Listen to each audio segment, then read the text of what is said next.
We are wicked wizards demanding the resurrection of the yellowed and blackened bones of forgotten masters of horror, science fiction, fantasy, and beyond. Subscribe, comment, like, or I'll send the vampire Helen to rip your heart out. Writers, poets, songwriters, reach out to us if you want to be part of our growing pile of bones. Writing, ghostwriting services on Upwork and Fiverr. We've had a 98% successful completion rate for projects. Contact links below. Children of Horror, Legion of Ghouls.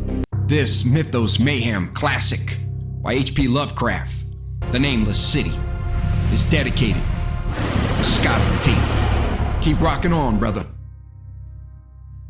Tonight, we present H.P. Lovecraft's The Nameless City. When I drew nigh the Nameless City, I knew it was accursed. I was traveling in a parched and terrible valley under the moon, and afar I saw it protruding uncannily above the sands as parts of a corpse might protrude from an ill-made grave. Fierce spoke from the age-worn stones of this hoary survivor of the deluge, this great-grandmother of the eldest pyramid, and a viewless aura repelled me and bade retreat from antique and sinister secrets that no man should see and no man else had ever dared to see.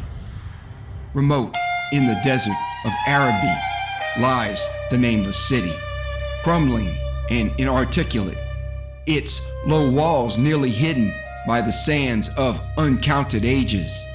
It must have been thus before the first stones of Memphis were laid, and while the bricks of Babylon were yet unbaked.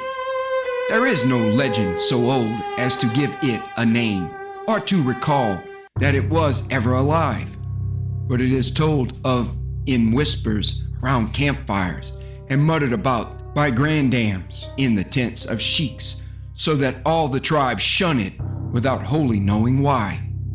It was of this place that Abdul al-Hazred, the mad poet, dreamed on the night before he sang his unexplainable couplet. That is not dead which can eternal lie, and with strange aeons even death may die. I should have known that the Arabs had good reason for shunning the Nameless City, the city told of in strange tales, but seen by no living man. Yet I defied them and went into the untrodden waste with my camel. I alone have seen it, and that is why no other face bears such hideous lines of fear as mine. Why no other man shivers so horribly when the night wind rattles the windows. When I came upon it in the ghastly stillness of unending sleep, it looked at me, chilly from the rays of a cold moon amidst the desert's heat. And as I returned its look, I forgot my triumph at finding it and stopped still with my camel to wait for the dawn. For hours I waited till the east grew gray and the stars faded, and the gray turned to roseate light edged with gold. I heard a moaning and saw a storm of sand stirring among the antique stones, though the sky was clear and the vast reaches of the desert still. Then suddenly, above the desert's far rim, came the blazing edge of the sun, seen through the tiny sandstorm which was passing away, and in my fevered state, I fancied that from some remote depth there came a crash of musical metal to hail the fiery disk as Memnon hails it from the banks of the Nile. My ears rang and my imagination seethed as I led my camel slowly across the sand to that unvocal stone place, that place too old for Egypt and Meroe to remember, that place which I alone of living men had seen. In and out amongst the shapeless foundations of houses and palaces, I wandered, finding never a carving or inscription to tell of these men, if men they were, who built this city and dwelt therein so long ago. The antiquity of the spot was unwholesome, and I longed to encounter some sign or device to prove that the city was indeed fashioned by mankind. There were certain proportions and dimensions in the ruins which I did not like. I had with me many tools and dug much within the walls of the obliterated edifices, but progress was slow and nothing significant was revealed. When night and the moon returned, I felt a chill wind which brought new fear, so that I did not dare to remain in the city. And as I went outside the antique walls to sleep, a small sighing sandstorm gathered behind me, blowing over the gray stones, though the moon was bright and most of the desert still. I awaked just at dawn from a pageant of horrible dreams, my ears ringing as from some metallic peal.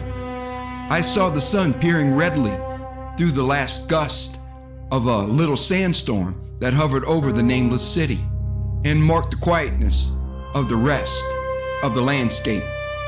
Once more I ventured within those brooding ruins that swelled beneath the sand like an ogre under a coverlet, and again dug vainly for relics of the forgotten race. At noon I rested, and in the afternoon I spent much time tracing the walls and the bygone streets and the outlines of the nearly vanished buildings. I saw that the city had been mighty indeed, and wondered at the sources of its greatness.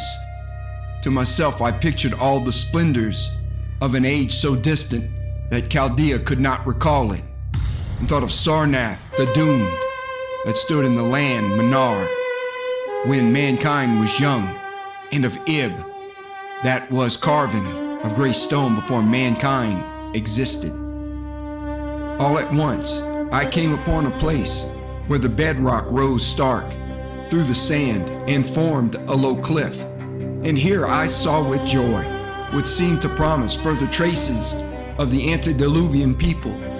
Hewn rudely on the face of the cliff were the unmistakable facades of several small, squat rock houses or temples, whose interiors might preserve many secrets of ages too remote for calculation. Those sandstorms had long since effaced any carvings, which may have been outside.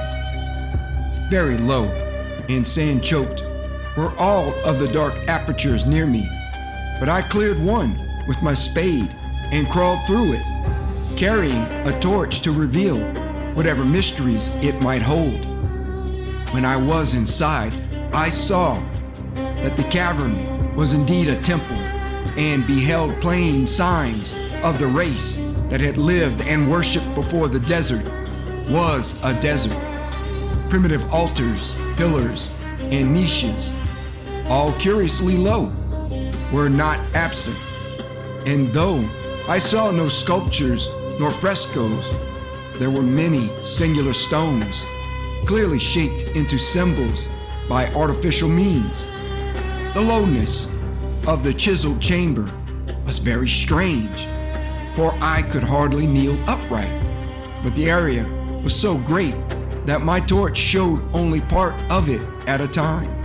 I shuddered oddly in some of the far corners, for certain altars and stones suggested forgotten rites of terrible, revolting, and inexplicable nature, and made me wonder what manner of men could have made and frequented such a temple. When I had seen all that the place contained, I crawled out again, avid to find what the other temples might yield.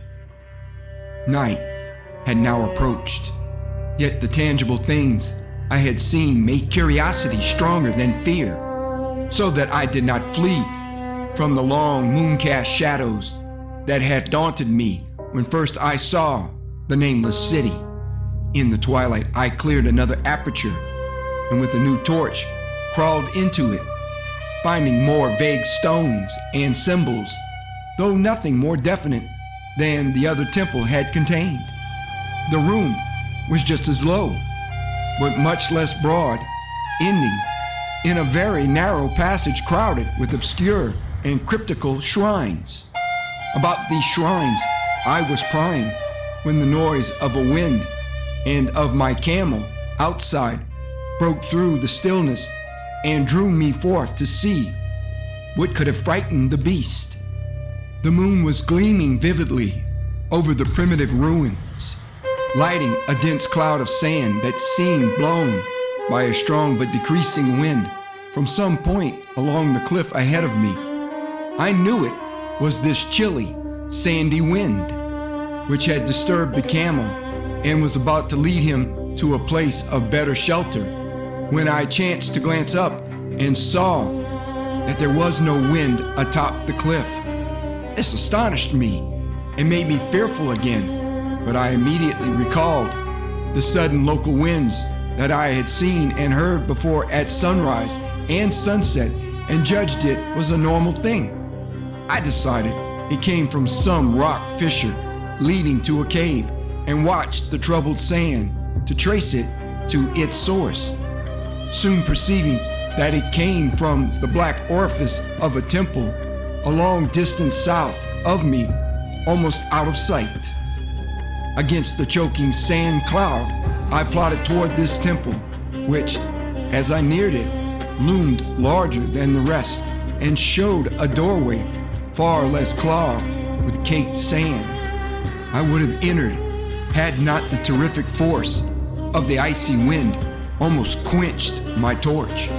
It poured madly out of the dark door, sighing uncannily as it ruffled the sand and spread among the weird ruins.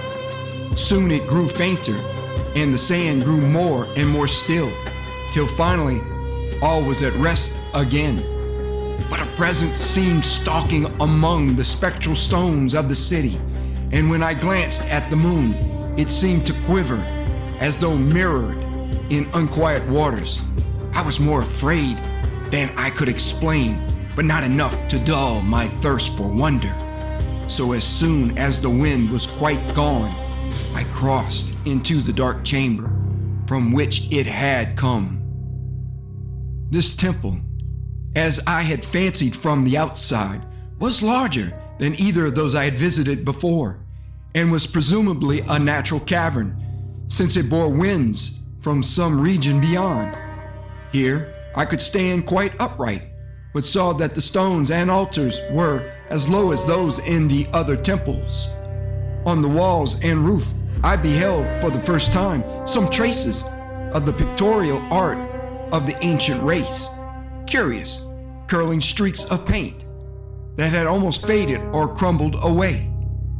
And on two of the altars I saw with rising excitement a maze of well-fashioned curvilinear carvings.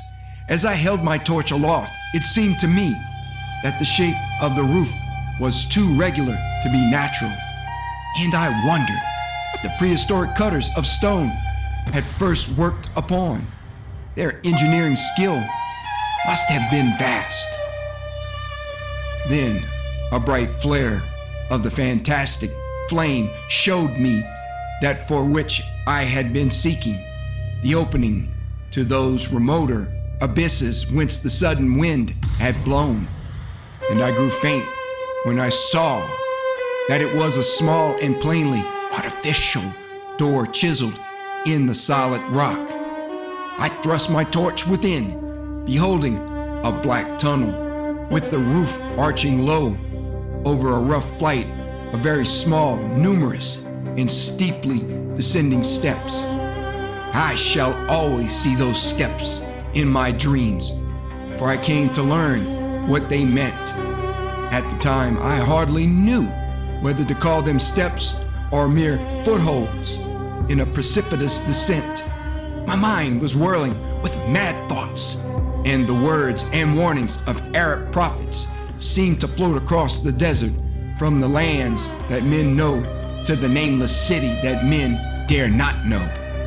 Yet I hesitated only a moment before advancing through the portal, and commencing to climb cautiously down the steep passage, feet first, as though on a ladder. It is only in the terrible phantasms of drugs or delirium that any other man can have such a descent as mine. The narrow passage led infinitely down like some hideous haunted well, and the torch I held above my head could not light the unknown depths toward which I was crawling. I lost track of the hours and forgot to consult my watch, though I was frightened when I thought of the distance I must be traversing. There were changes of direction and of steepness, and once I came to a long, low-level passage where I had to wriggle feet first along the rocky floor, holding the torch at arm's length beyond my head, the place not high enough for kneeling. After that were more of the steep steps, and I was still scrambling down interminably when my failing torch died out. I do not think I noticed it at the time, for when I did notice it, I was still holding it above me as if it were ablaze. I was quite unbalanced with that instinct for the strange and the unknown, which had made me a wanderer upon earth and a haunter of far ancient and forbidden places. In the darkness, there flashed before my mind fragments of my cherished treasury of demoniac lore, sentences from Al-Hazred the Mad Arab, paragraphs from the apocryphal Nightmares of Damascus, and infamous lines from the delirious Images du Monde of Gautier de Metz. I repeated queer extracts and muttered of Aphra Syab and the demons that floated with him down the Oxus, later chanting over and over again a phrase from one of Lord Dunsany's tales: the unreverberate blackness of the abyss. Once, when the descent grew amazingly steep, I recited something in sing-song from Thomas More until I feared to recite more. A reservoir of darkness black, as witches' cauldrons are when filled, when moon drugs in the eclipse distilled, leaning to look if foot might pass. Down through that chasm I saw beneath, as far as vision could explore, the jetty sides as smooth as glass, looking as if just varnished o'er. With that dark pitch the sea of death throws out upon its slimy shore. Time had quite ceased to exist when my feet again felt a level floor, and I found myself in a place slightly higher than the rooms in the two smaller temples, now so incalculably far above my head. I could not quite stand, but could kneel upright, and in the dark I shuffled and crept hither and thither at random. I soon knew that I was in a narrow passage whose walls were lined with cases of wood having glass fronts. As in that Paleozoic and abysmal place I felt of such things as polished wood and glass, I shuddered at the possible implications. The cases were apparently ranged along each side of the passage at regular intervals, and were oblong and horizontal, hideously like coffins in shape and size. When I tried to move two or three for further examination, I found that they were firmly fastened. I saw that the passage was a long one, so floundered ahead rapidly in a creeping run that would have seemed horrible had any eye watched me in the blackness, crossing from side to side occasionally to feel of my surroundings and be sure the walls and rows of cases still stretched on. Man is so used to thinking visually that I almost forgot the darkness and pictured the endless corridor of wood and glass in its low-studded monotony as though I saw it. And then in a moment of indescribable emotion, I did see it. Just when my fancy merged into real sight, I cannot tell, but there came a gradual glow ahead, and all at once I knew that I saw the dim outlines of the corridor and the cases, revealed by some unknown subterranean phosphorescence. For a little while, all was exactly as I had imagined it, since the glow was very faint. But as I mechanically kept stumbling ahead into the stronger light, I realized that my fancy had been but feeble. This hall was no relic of crudity like the temples in the city above, but a monument of the most magnificent and exotic art. Rich, vivid, and daringly fantastic designs and pictures formed a continuous scheme of mural painting whose lines and colors were beyond description. The cases were of a strange golden wood, with fronts of exquisite glass and containing the mummified forms of creatures outreaching in grotesqueness the most chaotic dreams of man. To convey any idea of these monstrosities is impossible. They were of the reptile kind, with body lines suggesting sometimes the crocodile, sometimes the seal, but more often nothing of which either the naturalist or the paleontologist ever heard. In size, they approximated a small man, and their forelegs bore delicate and evidently flexible feet, curiously like human hands and fingers. But strangest of all were their heads, which presented a contour violating all known biological principles. To nothing can such things be well compared. In one flash, I thought of comparisons as varied as the cat, the bulldog, the mythic satyr, and the human being. Not Jove himself had had so colossal and protuberant a forehead, yet the horns and the noselessness and the alligator-like jaw placed the things outside all established categories. I debated for a time on the reality of the mummies, half suspecting they were artificial idols, but soon decided they were indeed some Paleogean species which had lived when the Nameless city was alive. To crown their grotesqueness, most of them were gorgeously enrobed in the costliest of fabrics and lavishly laden with ornaments of gold, jewels, and unknown shining metals. The importance of these crawling creatures must have been vast, for they held first place among the wild designs on the frescoed walls and ceiling. With matchless skill had the artist drawn them in a world of their own, wherein they had cities and gardens fashioned to suit their dimensions, and I could not help but think that their pictured history was allegorical, perhaps showing the progress of the race that worshipped them. These creatures, I said to myself, were to the men of the Nameless city what the she-wolf was to Rome, or some totem beast is to a tribe of Indians. Holding this view, I thought I could trace roughly a wonderful epic of the Nameless city, the tale of a mighty seacoast metropolis that ruled the world before Africa rose out of the waves, and of its struggles as the sea shrank away and the desert crept into the fertile valley that held it. I saw its wars and triumphs, its troubles and defeats, and afterward, its terrible fight against the desert when thousands of its people, here represented in allegory by the grotesque reptiles, were driven to chisel their way down through the rocks in some marvelous manner to another world whereof their prophets had told them. It was all vividly weird and realistic, and its connection with the awesome descent I had made was unmistakable. I even recognized the passages.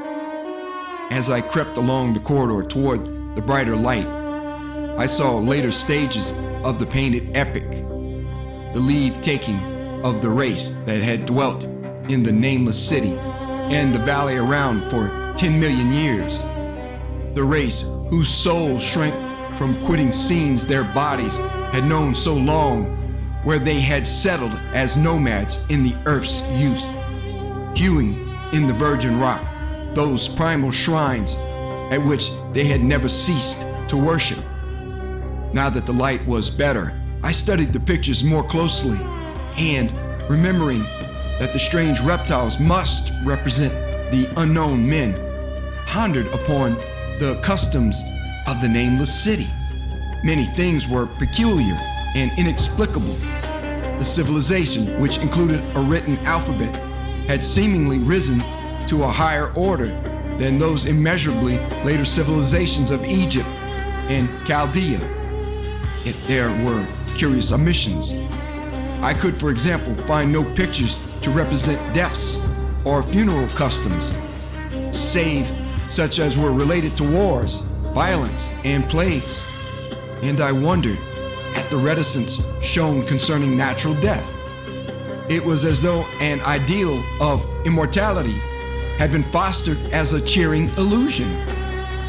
Still nearer the end of the passage were painted scenes of the utmost picturesqueness and extravagance, contrasted views of the Nameless city in its desertion and growing ruin, and of the strange new realm of paradise to which the race had hewed its way through the stone.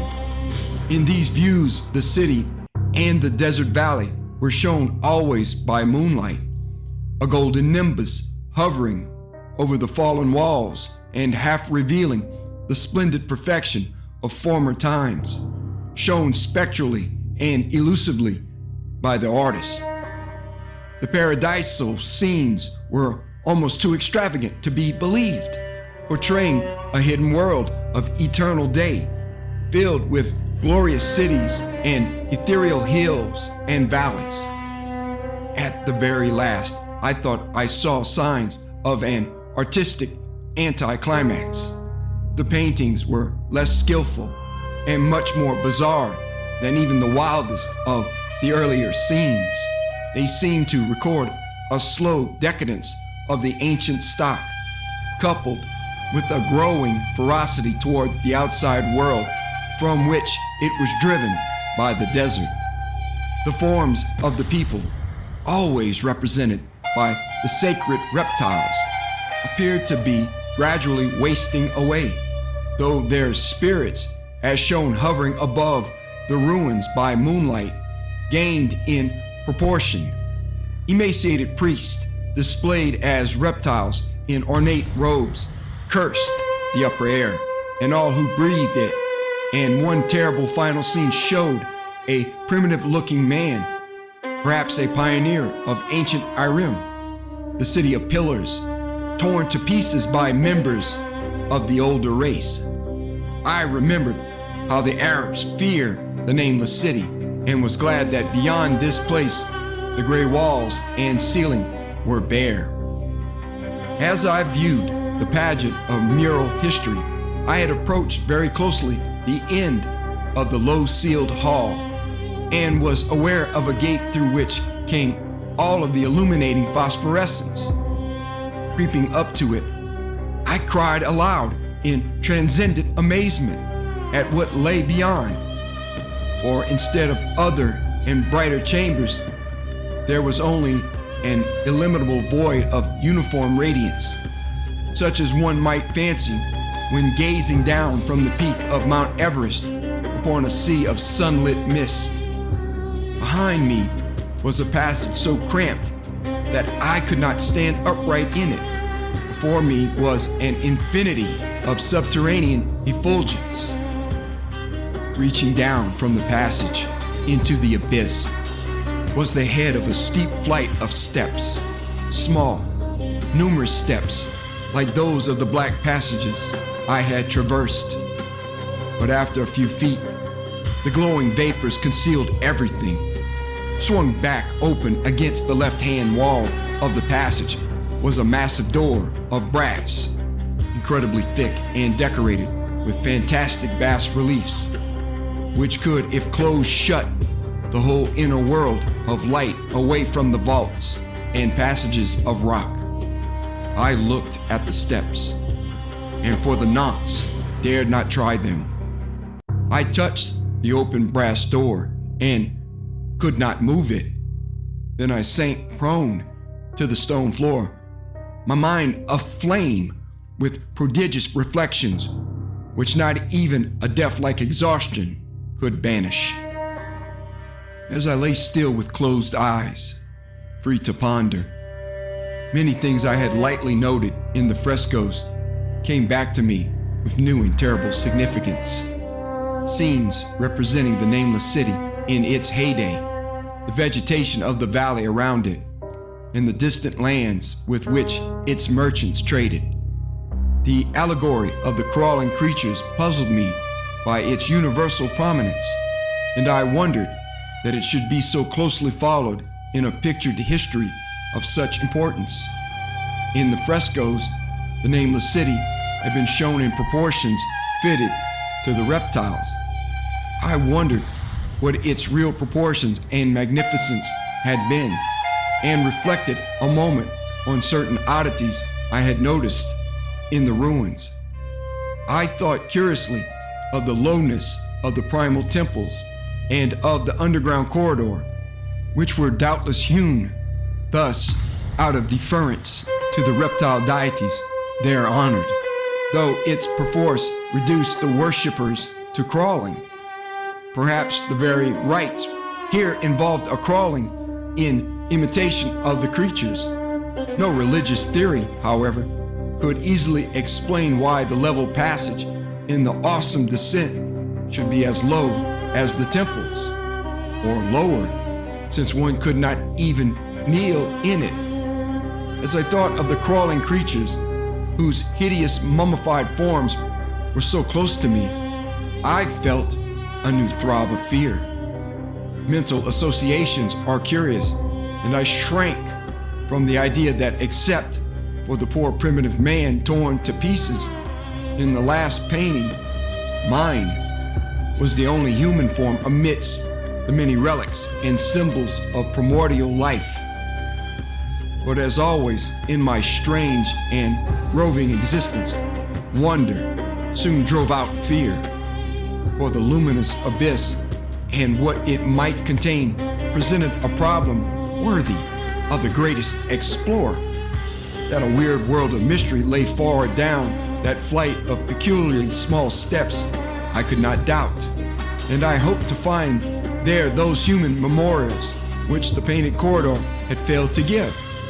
The frescoes had pictured unbelievable cities and valleys in this lower realm, and my fancy dwelt on the rich and colossal ruins that awaited me. My fears, indeed, concerned the past rather than the future. Not even the physical horror of my position in that cramped corridor of dead reptiles and antediluvian frescoes, miles below the world I knew and faced by another world of eerie light and mist, could match the lethal dread I felt at the abysmal antiquity of the scene and its soul. An ancientness so vast that measurement is feeble seemed to leer down from the primal stones and rock-hewn temples of the Nameless City, while the very latest of the astounding maps in the frescoes showed oceans and continents that man has forgotten, with only here and there some vaguely familiar outline of what could have happened in the geological ages since the painting ceased and the death-hating race resentfully succumbed to decay. No man might say. Life had once teemed in these caverns and in the luminous realm beyond. Now, I was alone with vivid relics, and I trembled to think of the countless ages through which these relics had kept a silent, deserted vigil. Suddenly, there came another burst of that acute fear which had intermittently seized me ever since I first saw the terrible valley and the Nameless City under a cold moon. And despite my exhaustion, I found myself starting frantically to a sitting posture and gazing back along the black corridor toward the tunnels that rose to the outer world. My sensations were like those which had made me shun the Nameless City at night, and were as inexplicable as they were poignant. In another moment, however, I received a still greater shock in the form of a definite sound, the first which had broken the utter silence of these tomb-like depths. It was a deep, low moaning, as of a distant throng of condemned spirits, and came from the direction in which I was staring. Its volume rapidly grew, till soon it reverberated frightfully through the low passage, and at the same time, I became conscious of an increasing draft of cold air, likewise flowing from the tunnels and the city above. The touch of this air seemed to restore my balance, for I instantly recalled the sudden gust which had risen around the mouth of the abyss each sunset and sunrise, one of which had indeed revealed the hidden tunnels to me. I looked at my watch and saw that sunrise was near, so braced myself to resist the gale that was sweeping down to its cavern home as it had swept forth at evening.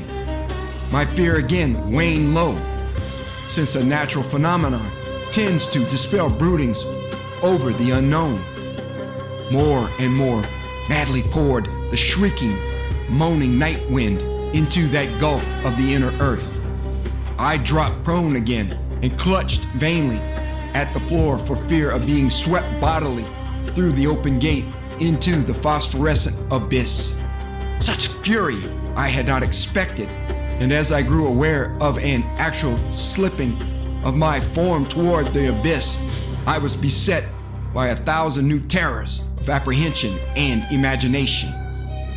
The malignancy of the blast awakened incredible fancies. Once more I compared myself shudderingly to the only human image in that frightful corridor, the man who was torn to pieces by the nameless race. For in the fiendish clawing of the swirling currents, there seemed to abide a vindictive rage, all the stronger because it was largely impotent. I think I screamed frantically near the last. I was almost mad, but if I did so, my cries were lost in the hell-born babble of the howling wind race. I tried to crawl against the murderous, invisible torrent, but I could not even hold my own as I was pushed slowly and inexorably toward the unknown world. Finally, reason must have wholly snapped, for I fell to babbling over and over that unexplainable couplet of the mad Arab Al-Hazred who dreamed of the nameless city. That is not dead which can eternal lie, and with strange aeons even death may die. Only the grim, brooding desert gods know what really took place, what indescribable struggles and scrambles in the dark I endured, or what Abaddon guided me back to life, where I must always remember and shiver in the night wind till oblivion, or worse, claims me. Monstrous, unnatural, colossal was the thing, too far beyond all the ideas of man to be believed except in the silent, damnable small hours of the morning when one cannot sleep. I have said that the fury of the rushing blast was infernal, cacodemoniacal, and that its voices were hideous with the pent-up viciousness of desolate eternities. Presently these voices, while still chaotic before me, seemed to my beating brain to take articulate form behind me. And down there in the grave of unnumbered eon-dead antiquities, leagues below the dawn-lit world of men, I heard the ghastly cursing and snarling of strange-tongued fiends. Turning, I saw outlined against the luminous ether of the abyss what could not be seen against the dusk of the corridor, a nightmare horde of rushing devils, hate-distorted, grotesquely panoplied, half-transparent devils of a race no man might mistake, the crawling reptiles of the nameless city. And as the wind died away, I was plunged into the ghoul people darkness of earth's bowels. For behind the last of the creatures, the great brazen door clangs shut with a deafening peal of metallic music, whose reverberation swelled out to the distant world to hail the rising sun as Memnon hails it from the banks of the Nile.